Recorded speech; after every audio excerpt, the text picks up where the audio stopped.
आपके अपने YouTube channel RK with education पर। दोस्तों, आज हम जो हमारा बाल विकास और शिक्षा शास्त्र का टॉपिक वाइज जो प्रश्नोत्तरी चल रही थी, उसके आज भाग 9 में 20 प्रश्नों पर चर्चा करने वाले हैं। ये सारे के सारे जो प्रश्न हैं, ये सारे के सारे प्रश्न REET pre, REET mains, first grade और सेकंड ग्रेड आदि परीक्षाओं में पूछे गए प्रश्न हैं और इन सभी प्रतियोगी परीक्षाओं के लिए समान रूप से महत्वपूर्ण है। आज हम बाल विकास एवं शिक्षा शास्त्र के जो भाग 9 है, इसमें बाल विकास की जो हमारी अवस्थाओं से संबंधित जो टॉपिक चल रहा था, उसमें जो हमारे क्वेश्चन है उन पर आज हम चर्चा करेंगे। तो आज का जो पहला प्रश्न है, किस अवस्था में आत्मसम्मान की भावना सबसे अधिक पाई जाती है? तो ऐसे जो प्रश्न है, किस अवस्था में आत्मसम्मान, अस्मिता, स्वसम्मान, स्व इज्जत या और भी जो ऐसे शब्द हैं, उनके लिए जो अगर प्रश्न पूछा जाता है तो ऐसे जो प्रश्नों का उत्तर रहेगा वो रहेगा किशोरावस्था। इसका ऑप्शन 1 दे रखा था शेषावस्था, ऑप्शन 2 दे रखा था बाल्यावस्था, ऑप्शन 3 दे रखा किशोरावस्था, ऑप्शन 4 दे रखा वयस्कावस्था। तो ये सभी जो आत्मसम्मान,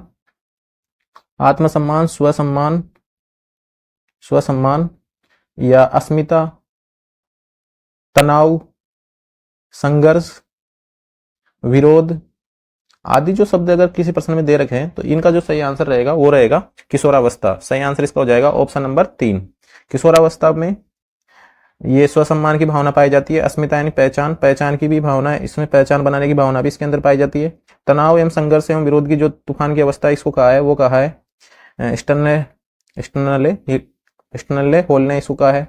तो इसका जो सही आंसर रहेगा वो रहेगा ऑप्शन नंबर 3। इसके बाद में अगला प्रश्न है, किशोरावस्था की विशेषताओं को सर्वोत्तम रूप से व्यक्त करने वाला एक शब्द है। तो ये प्रश्न आरपीएससी जो फर्स्ट ग्रेड होती है उसमें पूछा गया प्रश्न है।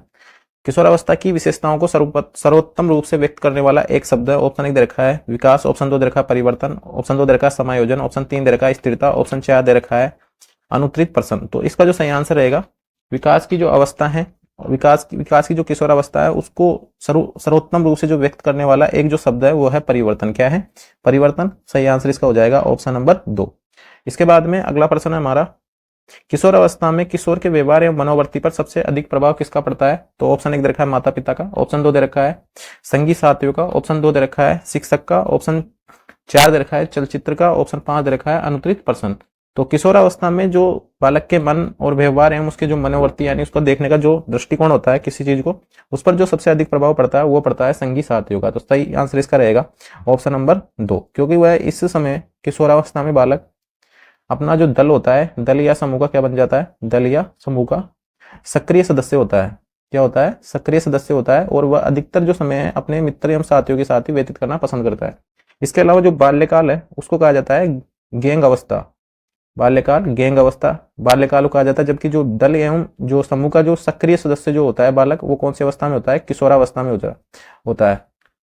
बाल्यावस्था को कहा जाता है गैंग अवस्था या समूह की अवस्था। तो इसका सही आंसर हो जाएगा ऑप्शन नंबर 2 संगी साथियों का। इसके बाद में अगला प्रश्न हमारा, निम्नलिखित में से कौन सी किशोर अवस्था की विशेषता नहीं है? ऑप्शन 1 दे रखा है खोखली मित्रता, ऑप्शन 2 दे रखा है विद्रोह की भावना, ऑप्शन 3 दे रखा है रुचियों में परिवर्तन, ऑप्शन 4 दे रखा है समूह को महत्व, ऑप्शन 5 दे रखा है अनुत्तरित प्रश्न।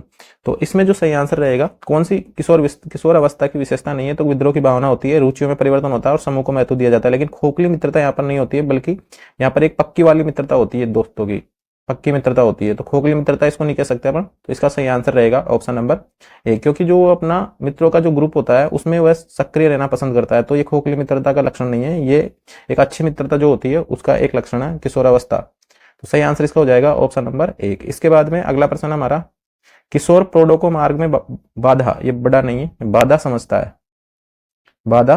है।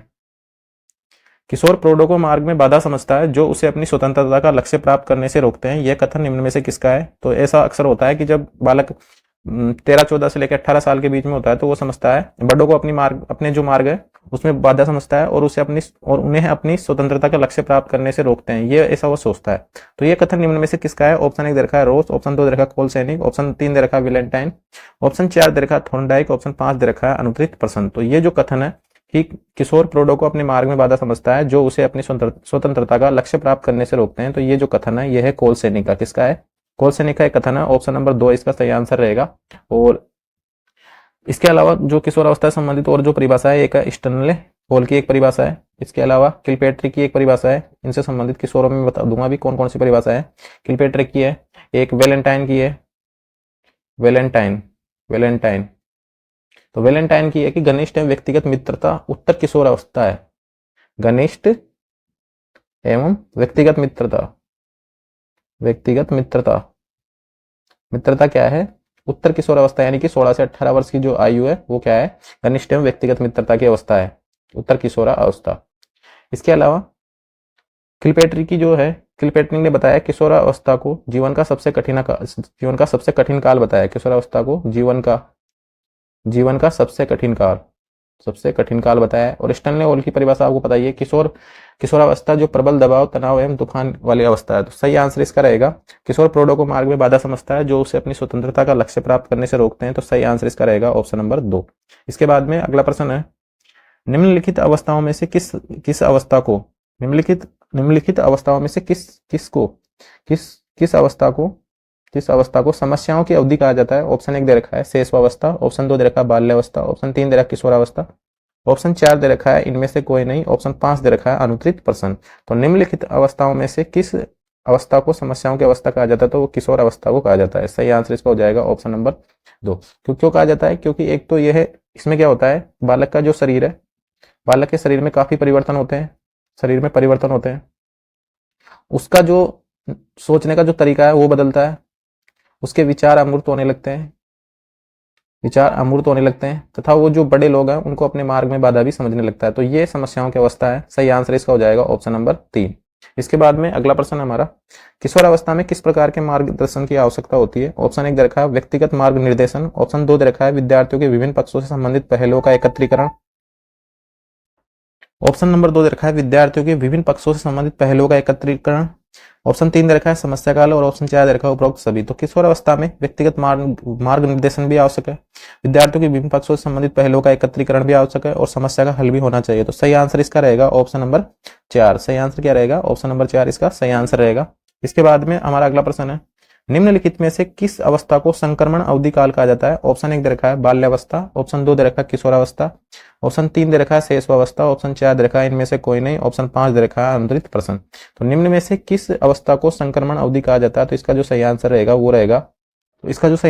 वो रहेगा किशोरावस्था। कौन सी अवस्था को कहा जाता है? संक्रमण अवधि किशोरावस्था को कहा जाता है। इसके बाद में अगला प्रश्न हमारा, ये एक परिभाषा है या किसी ने कथन कहा है, ये 11 या 12 वर्ष की, प्रश्न नंबर 9 है, 11 या 12 वर्ष की आयु में बालक की नसों में ज्वार उठना शुरू हो जाता है। यह कथन किशोरावस्था के लिए कौन सी कमेटी ने कहा था? ऑप्शन 1 दे रखा है राममूर्ति कमेटी, ऑप्शन 2 दे रखा है हेडो कमेटी, ऑप्शन 3 दे रखा है कोठारी कमेटी, ऑप्शन 4 दे रखा है यशपाल कमेटी, ऑप्शन 5 दे रखा है अनुत्तरित प्रश्न। तो 11 या 12 वर्ष की आयु में बालक की नसों में ज्वार उठना शुरू हो जाता है, यह कथन किशोरावस्था के लिए कौन सी कमेटी ने कहा था? तो ये कथन कहा था हेडो कमेटी ने। कौन सी कमेटी ने कहा था? हेडो कमेटी ने यह कथन कहा था। सही आंसर इसका हो जाएगा ऑप्शन नंबर 2। ऑप्शन नंबर 2 इसका सही आंसर रहेगा। इसके बाद में अगला प्रश्न हमारा प्रश्न नंबर 10 है, किशोरावस्था के समय बालक का मानसिक विकास पहुंच जाता है। ऑप्शन 1 दे रखा है पतन की ओर, ऑप्शन 2 दे रखा है सर्वाधिक, ऑप्शन 3 दे रखा है अत्यधिक समस्याग्रस्त, ऑप्शन 4 दे रखा है आसान जीवन, ऑप्शन 5 दे रखा है अनुत्तरित प्रश्न। तो किशोरावस्था के समय जो बालक का मानसिक होता है वो अपनी चरम सीमा पर होता है या उसका सर्वाधिक विस्तार हो चुका होता है मानसिक विकास का। तो इसका सही आंसर रहेगा सर्वाधिक।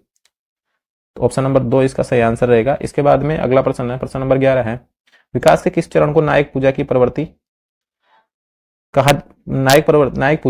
का लक्षण कहा जाता है? तो ऑप्शन 1 दे रखा है प्रारंभिक बाल्यावस्था, ऑप्शन 2 दे रखा है उत्तर बाल्यावस्था, ऑप्शन 3 दे रखा है प्रारंभिक किशोरावस्था, ऑप्शन 4 दे रखा है उत्तर किशोरावस्था, ऑप्शन 5 दे रखा है अनुत्तरित प्रश्न। तो विकास के किस चरण को नायक पूजा की प्रवृत्ति का लक्षण कहा जाता है? तो यह है उत्तर किशोरावस्था। सही आंसर इसका रहेगा ऑप्शन नंबर 4।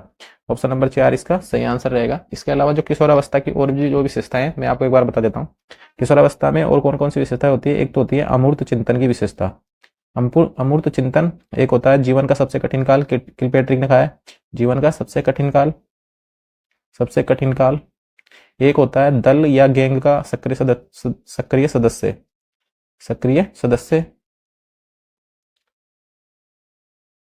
और एक होता है बल शक्ति की अवस्था भी इसको बोलते हैं। इसमें तीव्र शारीरिक विकास होते हैं। तीव्र शारीरिक विकास जो बाल्यावस्था में मंद पड़ जाते हैं, वो जो किशोरावस्था होते हैं उसमें वापस तीव्र रूप से होते हैं। तो तीव्र शारीरिक विकास होता है इसके अंदर। इसको स्वर्णिम काल, बसंत ऋतु, अटपटी एवं उलझन की अवस्था भी इसको कहा जाता है, टीनेज कहा जाता है, संक्रमण काल कहा जाता है, संवेगात्मक परिवर्तन की अवस्था कहा जाता है, आत्मसम्मान एवं आत्म स्वीकृति की अवस्था कहा जाता है। तो ये सब परिभाषाएं, ये सब विशेषताएं किस कौन सी अवस्था की हैं? किशोरावस्था की ये विशेषताएं। तो सही आंसर इसका हो जाएगा उत्तर किशोरावस्था। इसके बाद में अगला प्रश्न हमारा, निम्नलिखित में से कौन सी अवस्था में शारीरिक विकास की दर सबसे धीमी गति से होती है? तो ऑप्शन 1 दे रखा है किशोरावस्था, ऑप्शन 2 दे रखा है शेष बाल्यावस्था, ऑप्शन 3 दे रखा है शेषावस्था, ऑप्शन 4 दे रखा है भ्रूणावस्था, ऑप्शन 5 दे रखा है अनुत्तरित प्रसन्न। तो शेषावस्था जो होती है, एक होती है शेषावस्था, शेषावस्था, एक है बाल्यावस्था, बाल्यावस्था, एक होती है किशोरावस्था, किशोरावस्था। तो शेषावस्था में विकास तेज गति से होता है, तीव्र गति से होता है बालक का शारीरिक विकास। इसके बाद बाल्यावस्था में जो विकास है वो थोड़ा मंद पड़ जाता है, धीरे होता है, यानी कि बालक का विकास। इसके बाद में किशोरावस्था में वापस तीव्र गति से होता है। तो इसका जो सही आंसर रहेगा, निम्नलिखित में से कौन सी अवस्था में शारीरिक विकास की दर सबसे धीमी गति से होती है? तो बाल्यावस्था में जो विकास की दर है वो सबसे धीमी गति से होती है। सही आंसर इसका रहेगा ऑप्शन नंबर 2। इसके बाद में अगला प्रश्न है हमारा, जन्म के समय बालक के सर और उसके शरीर की लंबाई का अनुपात कितना होता है? तो ऑप्शन 1 दे रखा है 1/8, ऑप्शन 2 दे रखा है 1/4, ऑप्शन 3 दे रखा है 1/3, ऑप्शन 4 दे रखा है 1/2 और ऑप्शन 5 दे रखा है अनुत्तरित प्रसन्न। तो बालक के जन्म के समय उसका सर और उसके शरीर की लंबाई का जो अनुपात होता है वो होता है 1/4। कौन कितना होता है? 1/4 होता है। तो सही आंसर इसका रहेगा ऑप्शन नंबर क्या रहेगा? ऑप्शन नंबर आंसर रहेगा वो रहेगा 1/4। बाल्यावस्था के समय यानी कि जैसे अगर माना जाए उसके सिर की लंबाई अगर 1 सेंटीमीटर है, सिर की लंबाई 1 सेंटीमीटर, तो उसके शरीर की लंबाई का जो शरीर की जो लंबाई होगी सिर के अलावा वो होगी 4 सेंटीमीटर। कितनी होगी? 4 सेंटीमीटर। इसके बाद में किशोरावस्था में जो बालक का सर और उसके शरीर का जो लंबाई का अनुपात होता है वो 1/8 हो जाता है। यानी कि 1 सेंटीमीटर अगर सर है तो 8 सेंटीमीटर क्या होगी? उसकी शरीर की लंबाई होगी। तो सही आंसर इसका रहेगा ऑप्शन नंबर 2। इसके बाद में अगला प्रश्न हमारा, निम्न में से कौन सा विकल्प विकास की गर्भावस्था के सही क्रम को दर्शाता है? ऑप्शन 1 दे रखा है भ्रूण अवस्था, फिर दे रखी बीज अवस्था, ऑप्शन 3 दे रखा है गर्भस्थ शिशु की अवस्था। इसके बाद में ऑप्शन 2 दे रखा है बीज अवस्था, और फिर दे रखा है भ्रूण अवस्था, फिर दे रखा है गर्भस्थ शिशु की अवस्था, फिर दे रखा है बीज अवस्था, फिर दे रखा है गर्भस्थ शिशु की अवस्था, फिर दे रखा है भ्रूण अवस्था, फिर दे रखा है अगले ऑप्शन में भ्रूण अवस्था दे रखा है, फिर गर्भस्थ शिशु की अवस्था दे रखा है, फिर बीज अवस्था दे रखा है, और फिर दे रखा है अनुत्तरित प्रसन्न। तो सबसे पहले बीज अवस्था आएगी। बीज अवस्था जब बालक में युग्मनज का निर्माण होता है तो बीजावस्था, उसके बाद में फिर भ्रूण अवस्था आएगी, फिर गर्भस्थ शिशु की अवस्था आएगी। तो सही आंसर इसका रहेगा ऑप्शन नंबर 2। सही आंसर क्या रहेगा? ऑप्शन नंबर 2 इसका सही आंसर रहेगा। इसके बाद में जो अगला प्रश्न हमारा, शारीरिक विकास में लंबाई मुख्यतः निर्भर करती है। ऑप्शन 1 दे रखा है पीयूष ग्रंथि पर, ऑप्शन 2 दे रखा है अधिवक्र ग्रंथि पर, ऑप्शन 3 दे रखा है अग्नाशय पर, ऑप्शन 4 दे रखा है इनमें से कोई नहीं, ऑप्शन 5 दे रखा है अनुत्तरित प्रसन्न। तो प्रश्न नंबर जो 15 है, शारीरिक विकास में लंबाई मुख्यतः किस पर निर्भर करती है? पीयूष ग्रंथि पर निर्भर करती है। तो सही आंसर इसका हो जाएगा ऑप्शन नंबर 1। क्या रहेगा सही आंसर? ऑप्शन नंबर 1 इसका सही आंसर रहेगा। इसके बाद में जो अगला प्रश्न है हमारा वो है, निम्न में से किस अवधि में शारीरिक वृद्धि एवं विकास तीव्र गति से घटित होता है? तो ऑप्शन 1 दे रखा है किशोरावस्था में वयस्कता, ऑप्शन 2 दे रखा है शेषावस्था एवं प्रारंभिक बाल्यावस्था, ऑप्शन 3 दे रखा है प्रारंभिक बाल्यावस्था एवं मध्य बाल्यावस्था, ऑप्शन 4 दे रखा है मध्य बाल्यावस्था एवं किशोरावस्था, ऑप्शन 5 दे रखा है अनुत्तरित प्रसन्न। और ये प्रश्न पूछा गया था सीटेट के एग्जाम में, सीटेट की जो एग्जाम होती है उसमें यह प्रश्न पूछा गया था। और ये पूछ क्या रहा है कि किस अवधि में तो शारीरिक वृद्धि एवं विकास तीव्र गति से, यानी कि पहले तो तीव्र रहता है फिर धीरे धीरे घटता है। तो कौन सी अवस्था है? शेषावस्था में तो बालक का जो विकास है वो तीव्र गति से होता है, और जो बाल्यावस्था होती है उसमें बालक का विकास घट जाता है। तो इसका जो सही आंसर रहेगा वो रहेगा शेषावस्था में तो तेज होता है, और प्रारंभिक जो अवस्था जो होती है उसमें तीव्र गति से घटित होने लगता है, कम होने लगता है यानी कि। तो सही आंसर इसका रहेगा ऑप्शन नंबर 2। क्या रहेगा सही आंसर? ऑप्शन नंबर 2 इसका सही आंसर रहेगा। इसके बाद में अगला प्रश्न है, रिक्त स्थान दे रखा है कि अवस्था तक बालक की दृष्टि एवं श्रवण इंद्रियां पूर्णतः विकसित हो चुकती है। प्रश्न इसी प्रकार से पूछा गया था। खाली स्थान दे रखा है कि अवस्था तक बालक की दृष्टि एवं श्रवण की जो इंद्रियां यानी सुनने और देखने की जो इंद्रियां है पूर्ण रूप से विकसित हो जाती है। तो ऑप्शन 1 दे रखा है 3 अथवा 4 वर्ष तक, ऑप्शन 2 दे रखा है 6 अथवा 7 वर्ष तक, ऑप्शन 4 दे रखा है, ऑप्शन 3 दे रखा है 8 अथवा 9 वर्ष तक, ऑप्शन 4 दे रखा है इनमें से कोई नहीं, और ऑप्शन 5 दे रखा है अनुत्तरित प्रसन्न। तो इसका जो सही आंसर माना है वो माना 8 अथवा 9 वर्ष तक बालक की जो सुनने की और देखने की जो इंद्रियां यानी कान व नाक पूर्ण तरीके से विकसित हो चुके होते हैं। कान व आंखें पूर्ण तरीके से विकसित हो चुकी होती है। तो सही आंसर इसका हो जाएगा ऑप्शन नंबर 3। ऑप्शन नंबर 3 इसका सही आंसर रहेगा। इसके बाद में अगला प्रश्न हमारा, शारीरिक विकास का क्षेत्र है। ऑप्शन 1 दे रखा है स्नायु मंडल, ऑप्शन 2 दे रखा है मांसपेशियों में वृद्धि, ऑप्शन 3 दे रखा है एंडोक्राइन ग्लैंड्स यानी कि अंतःस्रावी ग्रंथियां, ऑप्शन 4 दे रखा है उपरोक्त सभी, ऑप्शन 5 दे रखा है अनुत्तरित प्रश्न। तो शारीरिक विकास का जो क्षेत्र है वो स्नायु मंडल भी है, मांसपेशियों में वृद्धि भी है, एंडोक्राइन ग्लैंड्स भी है और उपरोक्त सभी। तो इसका सही आंसर रहेगा ऑप्शन नंबर 4 उपरोक्त सभी, ऑप्शन नंबर 4 सही आंसर रहेगा इसका। इसके बाद में अगला प्रश्न है, थकावट और बीमारी जैसे कारक मुख्य रूप से प्रभावित करते हैं। ऑप्शन 1 दे रखा है बालक के संवेगात्मक विकास को, ऑप्शन 2 दे रखा है बच्चों के शारीरिक विकास को, ऑप्शन 3 दे रखा है बच्चों की संकल्प शक्ति को, ऑप्शन 4 दे रखा है बच्चों के आत्मविश्वास को, ऑप्शन 4 दे रखा है अनुत्तरित प्रश्न। तो थकावट और बीमारी जैसे कारक मुख्य रूप से प्रभावित करते हैं, तो इसका जो सही आंसर माना है वो माना है बच्चों के शारीरिक विकास को। क्या माना है? बच्चों के शारीरिक विकास को। वैसे तो अगर विकास के एक पक्ष में अगर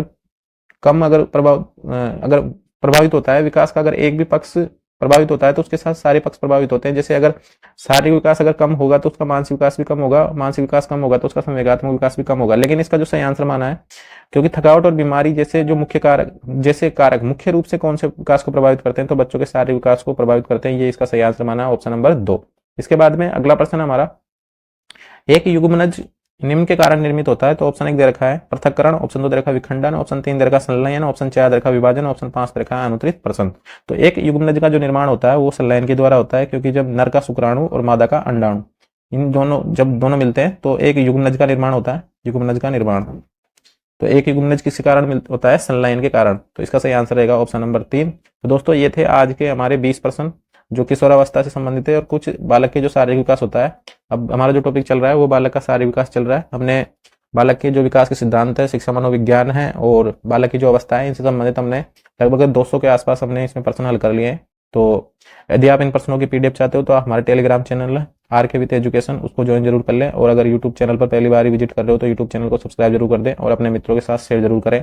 और ऐसे ही वीडियो देखने तथा जॉब संबंधी और भी अपडेट के लिए हमारे चैनल पर बने रहें।